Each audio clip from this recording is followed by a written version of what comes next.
Star Wars Rebels Season 3 Episode 3 The Antilles Extraction. A sidestep at first glance, but deeply connected to the series of events Rebels deals with. I personally expected the episode to be a casual stroll sideways and not directly related to the main plot of the story. To some extent it really was so, as Ezra and Kanan didn't get nearly as much screen time as in the previous 2 episodes. Let's see then what was so special about the Antilles Extraction to make it worth mine and your viewing time.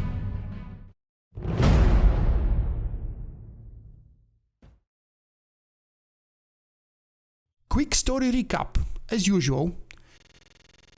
The Empire shows teeth, ganking and destroying the Rebel Alliance in a surprise fight seconds within the opening of the show. In a desperate need of fresh and qualified pilots, the Rebels decide to steal some from the Empire. Sabine enters as a new cadet into the academy and contacts Wedge Antilles. After a tricky training session where the 2 cadets were instructed to perform actions outside of the Imperial codes, Sabine almost loses her nerves, but Wedge manages to save the situation and her mission continues. In an attempt to escape together with Wedge, Hobie and Rake, the last one is killed.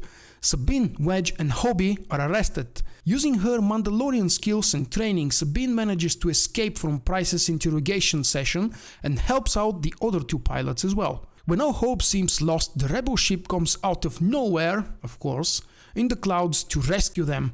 They speed off, leaving the academy behind. Happy ending as Sabine and the 2 pilots are safely delivered to the Rebel base. The details. After the usual short recap of the events, it's now time to take a deeper look into some of the more interesting moments and lines from the episode. Sabine steps into the light.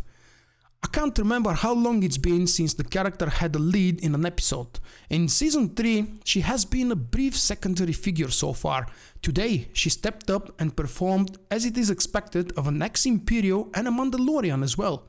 In my eyes, Sabine's character has always been somewhat an enigma.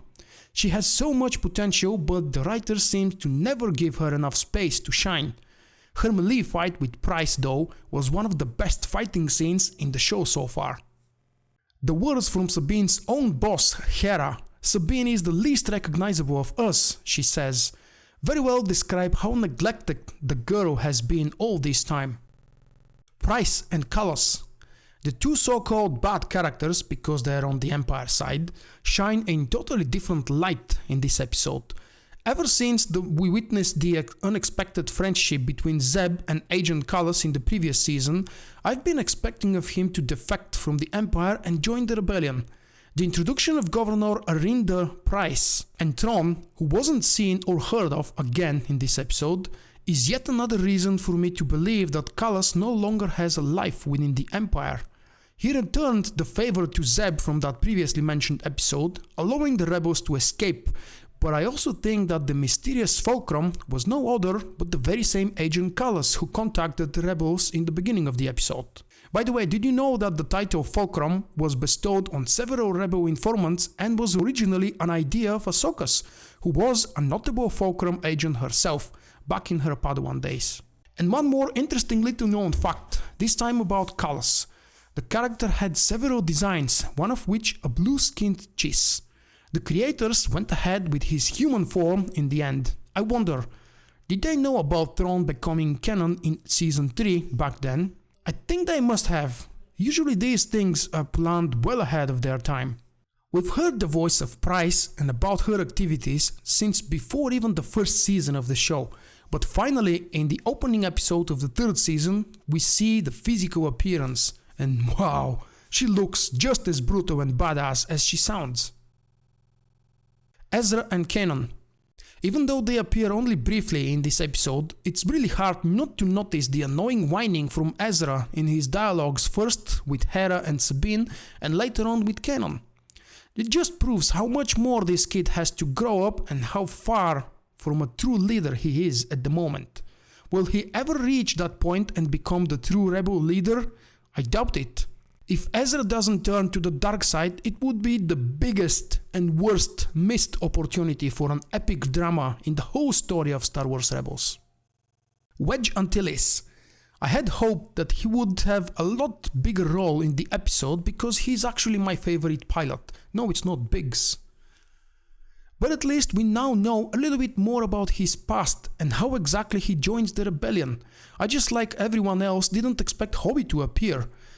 Derek Clivian has a very rich history in the expanded universe and legends, and he even appears in episode 5 The Empire Strikes Back.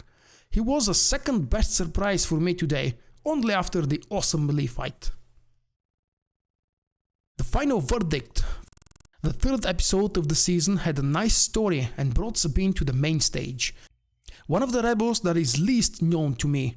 The writers showed us that Sabine has grown up a lot between the two seasons. She's a lot more responsible and serious now. With or without her favorite colorful armor and helmet, she's capable of great things, and she showed it very well. There were weak moments, of course. One of them maybe was Ezra's whining that I've talked about already. The other one was most likely, and without a doubt, the scene with Sabine's card not being recognized by the droid. Blowing on the card is so 1990. I remember doing that for the old cartridges of my Atari 2600, if you remember that old console. That's it from me for this week about the third season, third episode of the Rebels show.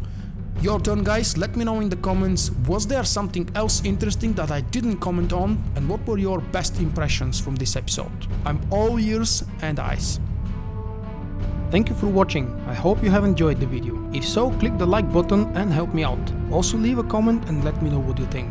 Visit my website vulkk.com for daily videos and news, and stay in touch by following me on Facebook and Twitter. To help me improve and expand, consider becoming my patron with a small monthly pledge.